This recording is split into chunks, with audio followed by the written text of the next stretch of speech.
Okay, I know that by reading the caption, people are going to think I've probably lost my mind. But don't worry, it gets much worse. This vlog in particular is going to sound insane, but that's why I feel like I have to talk about it. To air it out and not allow it to fester in the back of my mind. Anyways, a few days ago, I was on a return flight home from a week long holiday. On this flight, I was seated next to the window with a couple of young Asian ladies to my left. The one closest to me was wearing a face mask, which I thought was interesting. In front of us was what looked like to be a Persian couple. The two sitting next to me were very quiet and reserved in comparison to most passengers, which was nice. What I found most interesting about the couple sitting in front of us was how often their accents would change. Their conversations were incoherent, and sometimes it appeared as though they were talking to themselves. At one point, the Persian guy kept repeating the same three words, which were fuck up cunt, almost every minute.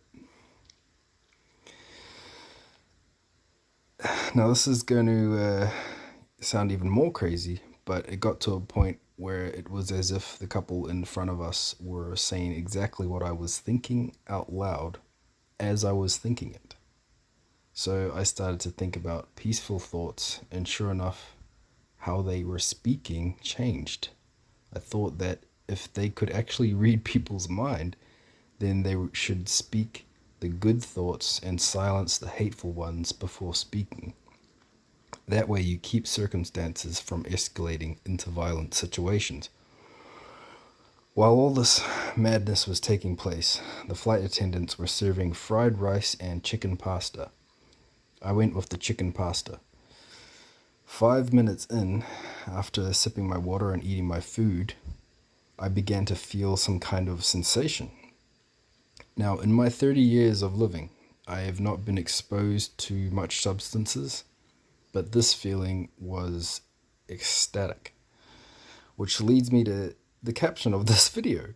It was like a prolonged orgasmic effect, not from the genitalia, but from every muscle in my body.